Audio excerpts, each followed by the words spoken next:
Say one brave thing in your life, Mr. Weller, or stop pretending you ever had one. The judge's voice cut clean through the courtroom, sharp and controlled, the kind of voice that had never once been questioned, not in this room, not in this town, not in his entire career. The words hung in the air, heavier than the oak panels lining the walls, heavier than the American flag standing still in the corner under the cold fluorescence. Thomas Weller didn't move. He sat where he had been placed, hands resting loosely on the table in front of him, fingers slightly curled as if they remembered a different kind of work, a different kind of weight. His suit was old, charcoal gray, faded almost to dust at the seams, pressed carefully but worn in a way that no amount of care could hide. There were no ribbons, no pins, no polished metal to speak for him. Just a man in his late 80s, quiet, unremarkable, exactly the kind of man people stopped seeing long before they stopped breathing. Judge Adrian Pike leaned forward slightly, his robe shifting with a soft whisper, his eyes locked on the old man with a precision that felt less like justice and more like scrutiny. "I asked you a question," he said, slower now, each word deliberate. "Or is silence your strategy?" A few scattered murmurs moved through the gallery, quickly swallowed by the bailiff's presence near the aisle, his posture rigid, his gaze sweeping the room in practiced silence. The air carried the faint hum of the ceiling vents, the low electrical buzz of aging lights, and beneath it all, something else, something quieter, harder to name. Thomas Weller's eyes lifted just slightly, not to meet the judge, not yet, but enough to take in the room as a whole. Rows of faces. Some bored, some irritated, a few uncomfortable. None of them knew him. None of them needed to. That was the point. Let the record reflect, Judge Pike continued, pen tapping once against the bench, that the defendant refuses to respond when given the opportunity. The word defendant sounded wrong when applied to Thomas, like a label that didn't quite stick, but the room accepted it without question. Labels were easy. They required no history, no memory, no understanding, just agreement.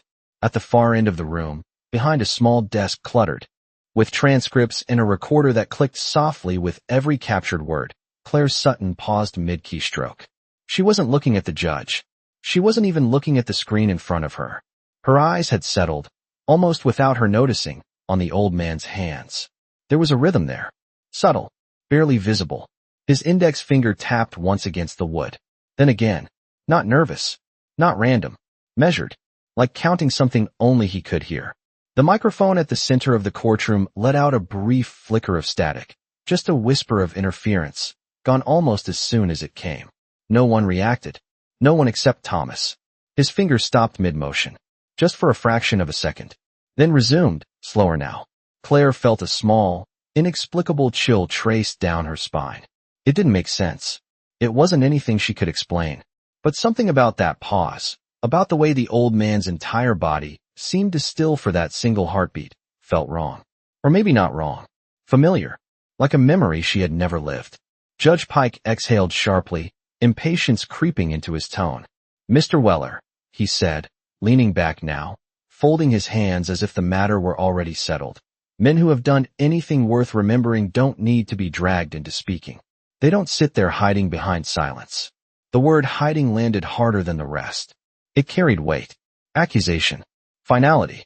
A few heads in the gallery nodded almost unconsciously, the subtle agreement of people who preferred simple conclusions. Thomas Weller finally lifted his gaze fully. Not sharply, not defiantly, just enough. His eyes were pale, steady, carrying a depth that didn't match the frail lines of his face. He didn't look angry. He didn't look offended. If anything, he looked tired. Not of the room, not of the judge, but of something much older, much farther away. The faint static flickered again through the microphone. Softer this time, like a distant signal trying to break through. Claire's fingers hovered over the keys. She wasn't typing anymore. She was listening. And for the first time since the hearing began, the silence in the courtroom didn't feel empty. It felt like it was waiting.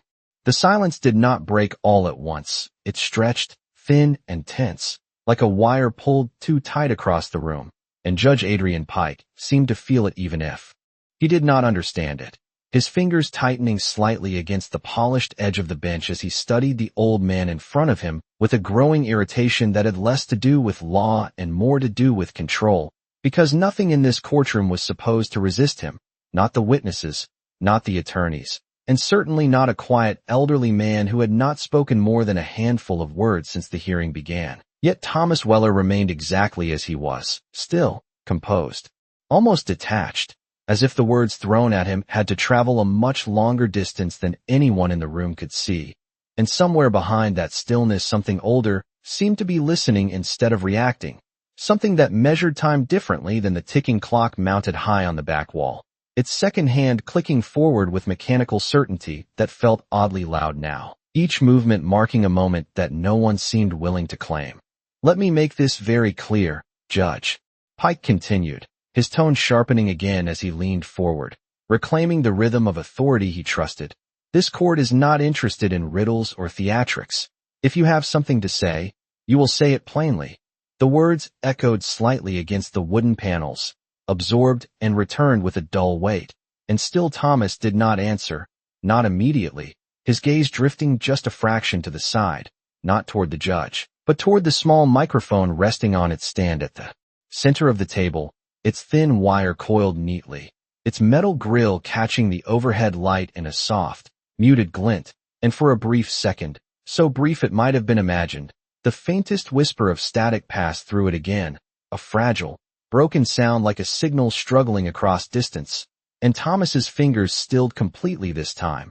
No tapping, no movement, just a pause that seemed to settle deeper than the room itself. Claire Sutton felt it from across the courtroom, her breath catching slightly as she watched him, her training telling her to record, to type, to capture every word exactly as spoken. But there were no words now, only that silence, and the subtle shift in the old man's posture, not straighter, not stronger, just more present, as if something unseen had quietly arrived and taken its place.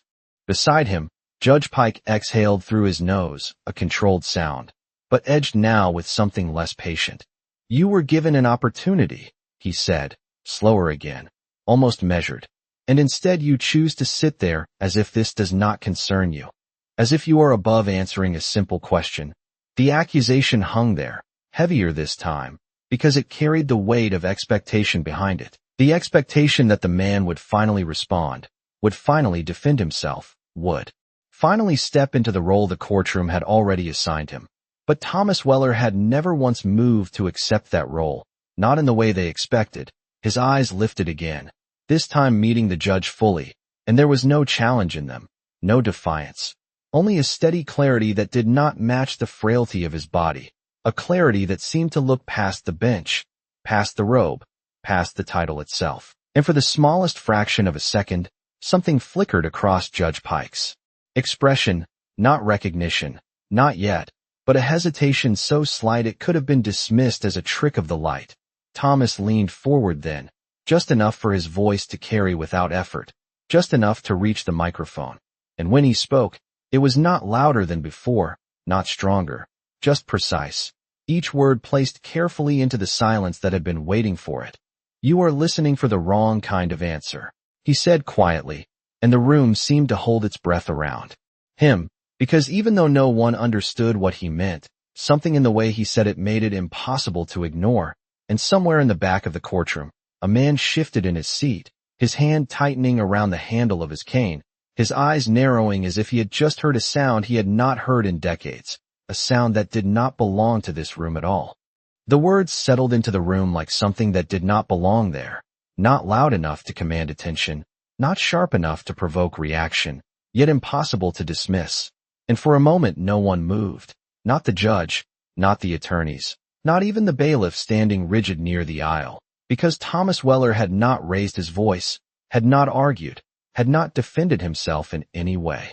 The courtroom understood, and still something had shifted, subtle but undeniable. Like the air itself had changed pressure without warning. Judge Adrian Pike blinked once, a small, almost imperceptible break in the steady cadence he had maintained since the hearing began.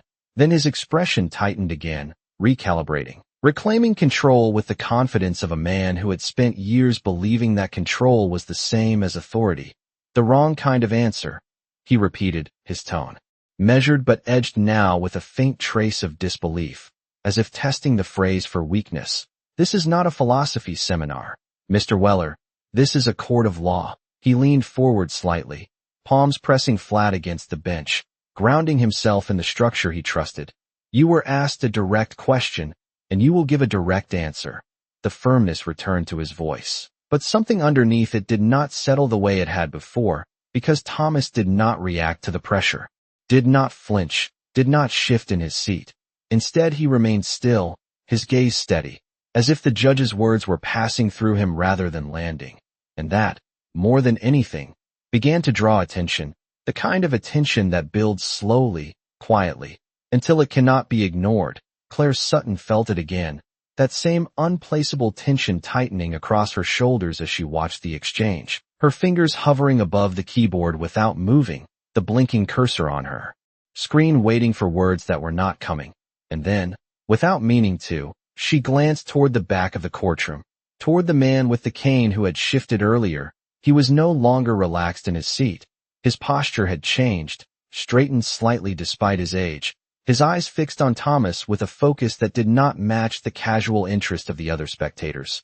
There was something else there, something sharper, something that carried recognition, not of the man's face, but of something deeper, something implied rather than shown. Thomas's hand moved again, just once, a slow, deliberate motion as his fingers brushed lightly against the surface of the table. And this time Claire noticed what she had missed before. It was not random. It was patterned, spaced, controlled, like a rhythm learned long ago and never forgotten. And then the microphone crackled again, a thin thread of static slipping into the silence, lasting barely a second, but long enough to make Thomas's eyes narrow just slightly, not in confusion, not in irritation, but in something closer to memory. Judge Pike followed the movement this time, his gaze flicking briefly to the microphone before returning to the old man. And there it was again, that flicker, that hesitation that had no place in his courtroom. If you are attempting to be clever, he said, slower now, choosing each word with care, I assure you it will not help your position. The room waited, the clock ticked, the faint hum of the lights pressed in from above, and Thomas Weller finally leaned forward just enough for his voice to reach the center of the table again, not louder, not stronger, just precise, measured in a way that suggested he was not speaking to convince anyone, only to state something that already existed whether they accepted it or not. You are asking for proof that does not come with paperwork, he said quietly, and the words did not echo. They settled, heavy and still, and in the back row the man with the cane closed his eyes for a brief second, his grip tightening, as if bracing against something he had not expected to find in a place like this. And Claire felt her pulse pick up, not from fear, but from the unmistakable sense that the room was standing at the edge of something it did not yet understand, something that had nothing to do with the charge being discussed, and everything to do with the man they had all mistaken for ordinary. Judge Adrian Pike did not speak right away this time, and that, more than any sharp remark he had delivered earlier, drew the room tighter around the moment, because silence from him was not part of the pattern people expected, not in this courtroom where his voice usually filled every gap before uncertainty had time to form. But now that gap remained, thin and deliberate, stretching just long enough for something unfamiliar to settle in its place. His gaze fixed on Thomas Weller with a focus that had shifted from dismissal to calculation, as if he were no longer trying to control the man, but to understand why control had not worked. Proof, he said finally, the word slower, quieter, as though testing its weight. Always comes with something, Mr. Weller. Documentation, testimony, records, that is how the world functions. He leaned back slightly, one hand resting against the bench, reclaiming posture if not certainty. And without it, what you are offering is not proof, it is nothing.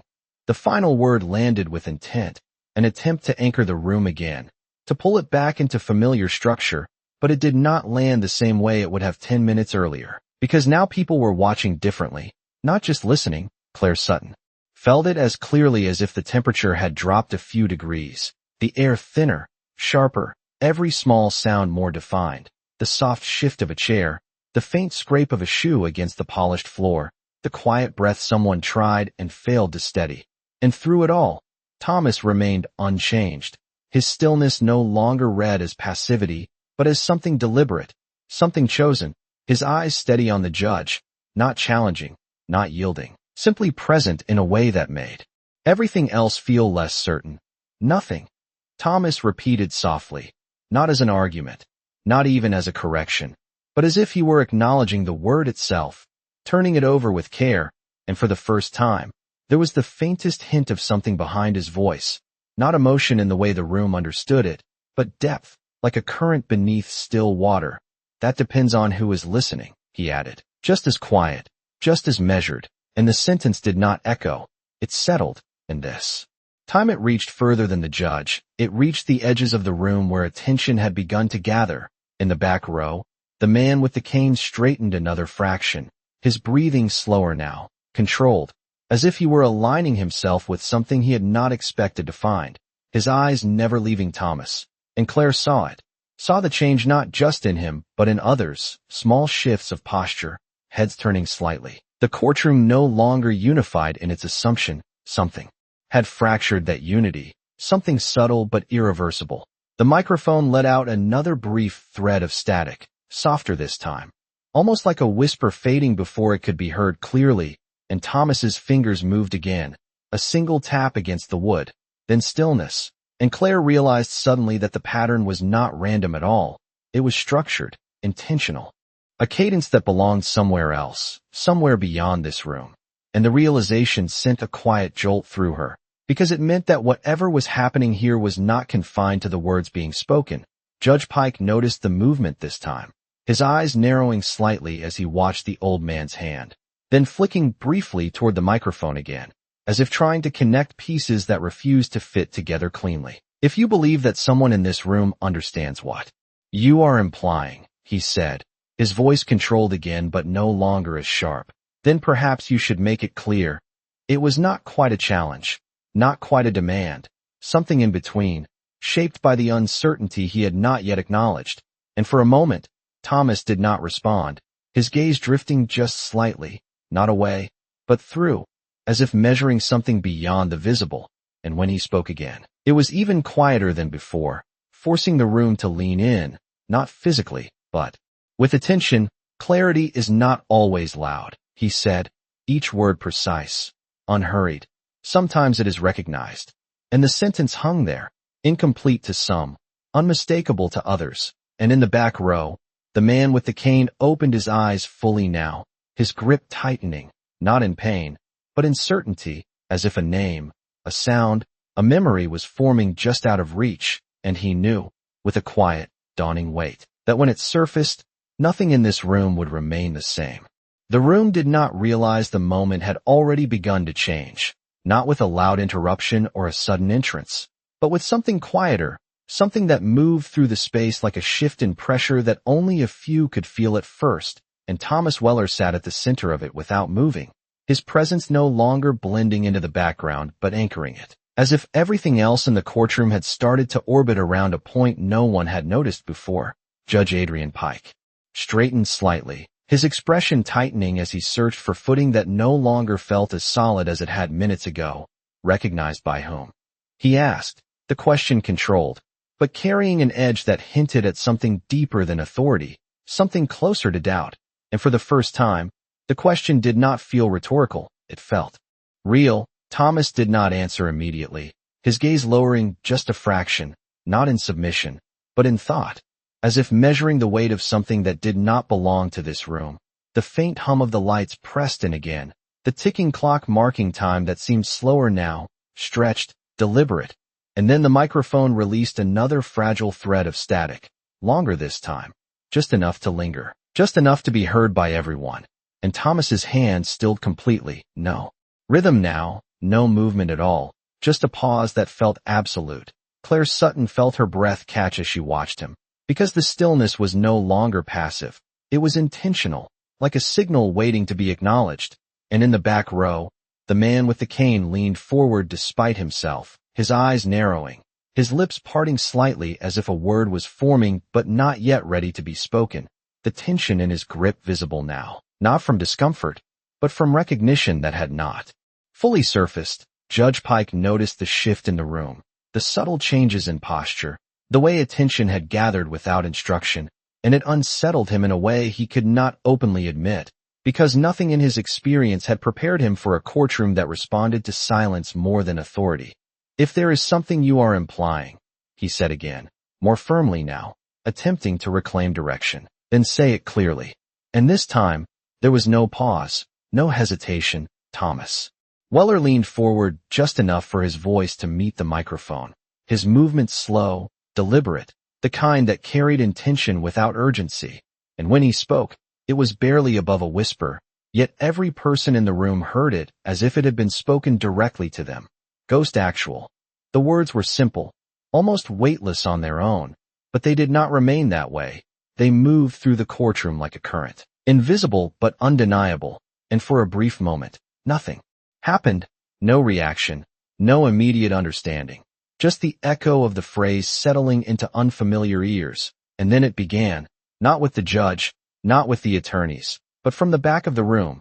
The man with the cane froze completely, his eyes widening just slightly as the words connected to something buried deep, something he had not expected to hear again, his grip tightening as a memory surfaced, not fully formed, but undeniable.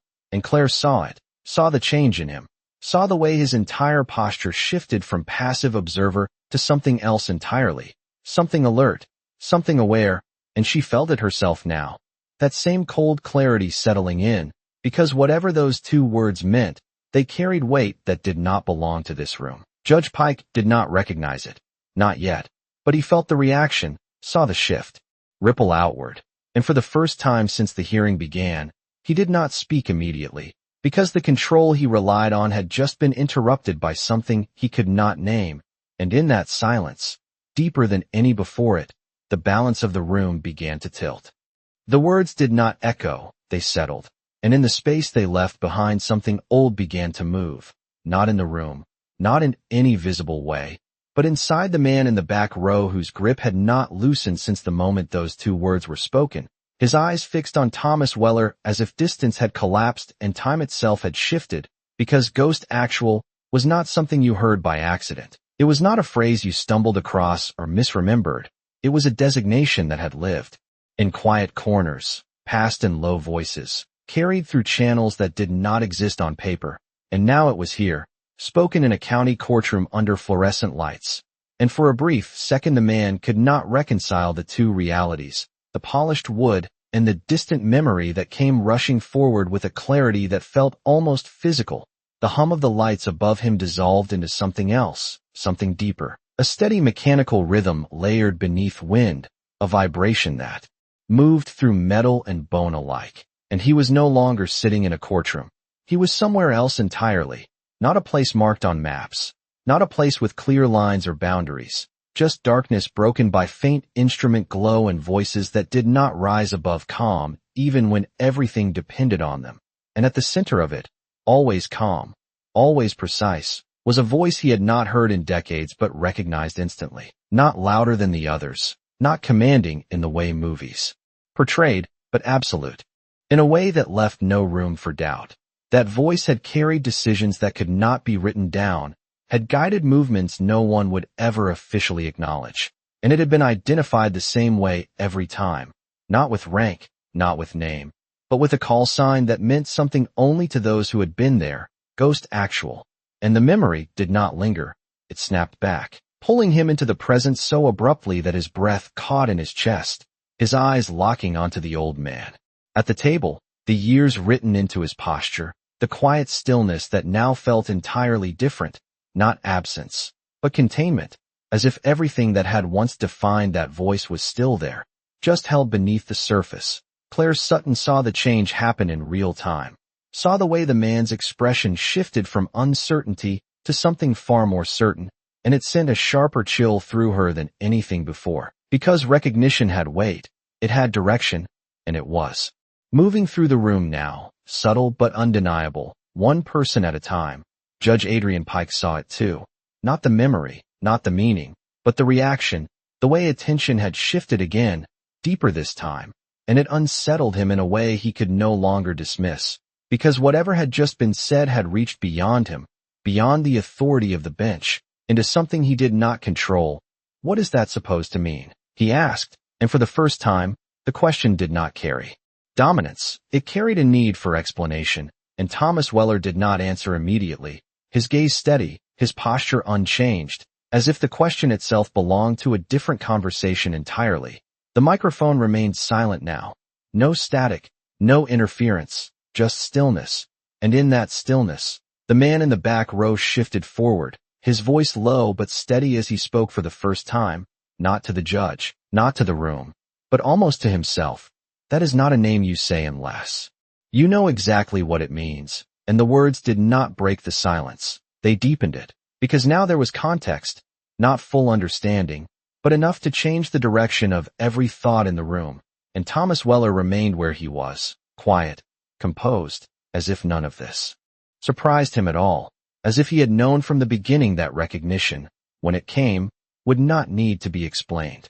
The man's words did not rise above a murmur, yet they carried farther than anything spoken since the hearing began, settling into the room with a weight that shifted attention in a way no command ever could.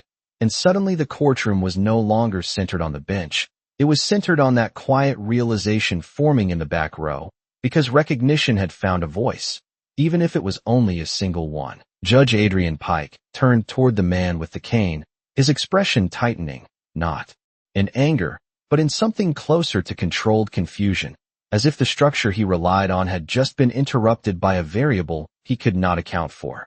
If you have something to say, you will address the court properly, he said, attempting to reassert order, but the tone lacked the certainty it had carried before, because now he was not the only one directing attention. The man with the cane did not stand, did not raise his voice. He simply kept his eyes on Thomas Weller, his breathing steadying as memory aligned with presence. I am addressing it, he said quietly, and there was no defiance in it, only clarity, the kind that came from knowing something the room did not. Claire Sutton felt the shift deepen, her gaze moving between the two men, the judge and the observer, but always returning to Thomas, because he had not moved, not since speaking those two words, as if everything unfolding now had already been accounted for. Her fingers finally moved again, typing, not because she was told to, but because something told her this moment mattered beyond the record. Each keystroke soft against the quiet, capturing a scene that no one had expected to carry weight beyond routine, and yet it did.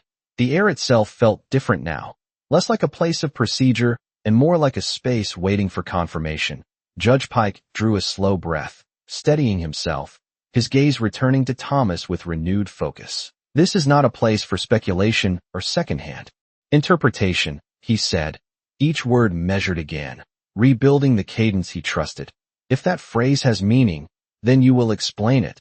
The demand was clear, but it no longer landed with the same authority, because the room had already begun to lean away from him, not physically, but in attention. Thomas Weller regarded him for a long second, his expression unchanged, calm, almost distant, and when he spoke again, it was not to challenge, not to clarify, but simply to state. It is not something you explain to people who were not there. And the sentence did not raise his voice, did not push against the judge. It simply existed, and that was enough to deepen the silence further. Because now the divide was clear, not between right and wrong, not between defendant and authority, but between those who understood and those who did not. And that divide did not follow rank or position. It followed experience. The man with the cane shifted again, this time more visibly, his hand loosening slightly as if the tension had changed form, not gone, but redirected. You are not going to find it in any file, he added, still quiet, still measured, his eyes never leaving Thomas, and you are not going to hear it in any official briefing. The courtroom listened, not because it was told to, but because something in his voice carried certainty that did not need validation. Claire felt her pulse quicken again, not from fear, but from the realization that the story unfolding here had already moved beyond the charge on record, beyond the question being asked, into something far older, something that had waited a long time to surface in a place like this. Judge Pike's jaw tightened slightly, the smallest visible sign of strain, as he processed the shift he could no longer ignore, because authority in this room had always been defined by position, by role, by structure, and now something outside that structure had entered, quietly, without permission, and it was changing the way the room responded. Thomas Weller remained exactly where he had been, his hands resting on the table, his posture steady, his presence no longer mistaken for absence. And for the first time since the hearing began, the courtroom was not waiting for the judge to speak. It was waiting for something else entirely, something that had not yet fully arrived but was already being felt. The shift did not announce itself with noise. It arrived in motion so subtle that most of the room did not register it until it had already changed everything. The courtroom doors at the back opened without urgency, without the dramatic force people expected from interruption. Just a quiet, deliberate movement that drew a few heads to turn, then more. Then all at once the entire room seemed to realign toward that entrance, as if guided by something instinctive rather than instructed.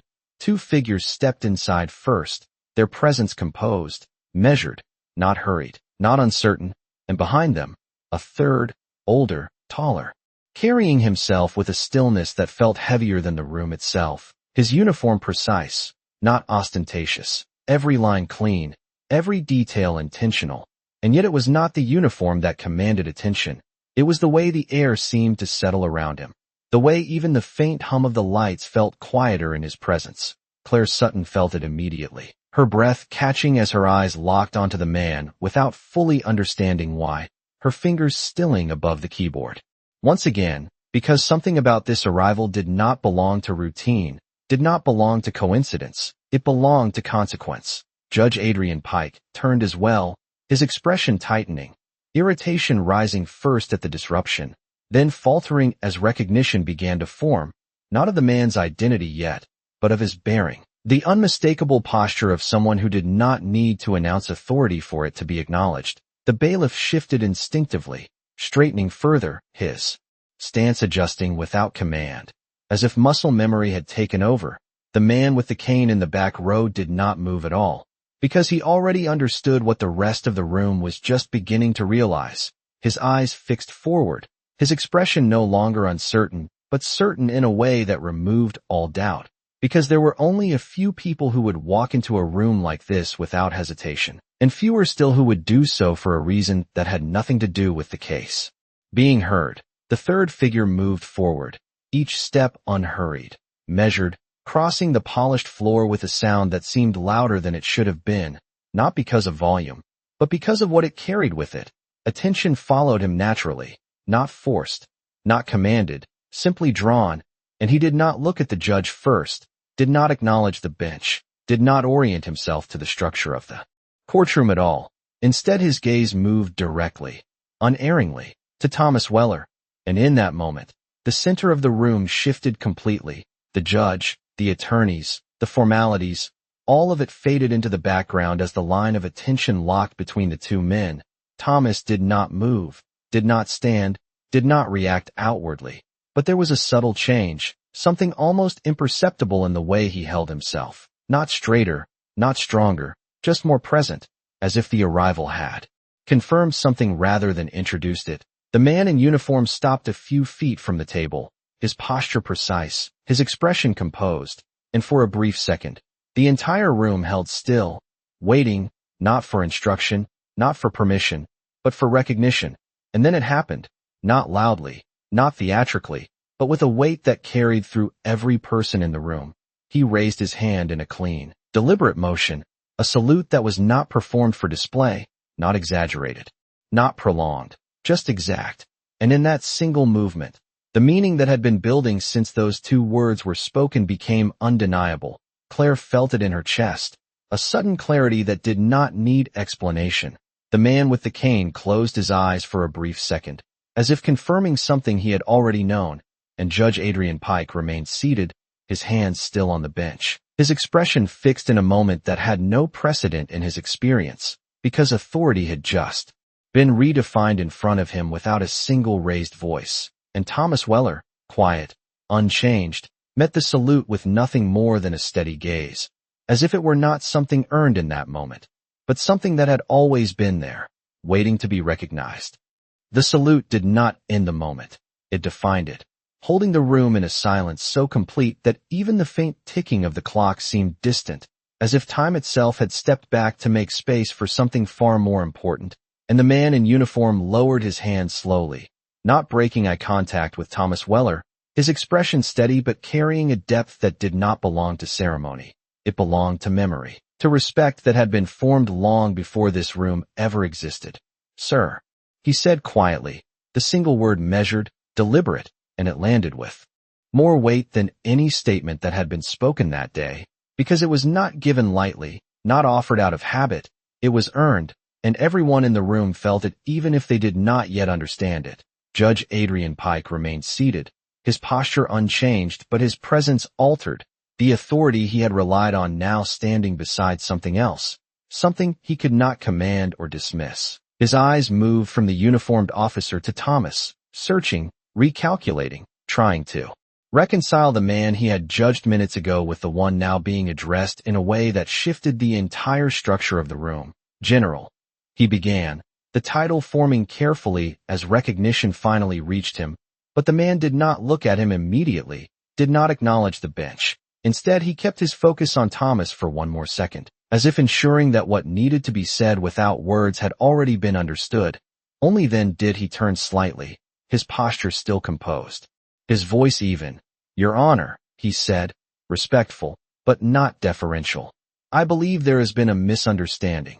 The sentence was simple, controlled, but it carried a certainty that did not invite argument, because it was not based on opinion, it was based on knowledge that existed outside the courtroom's reach. The air shifted again, not with tension this time, but with clarity, the kind that settles when something hidden is finally seen.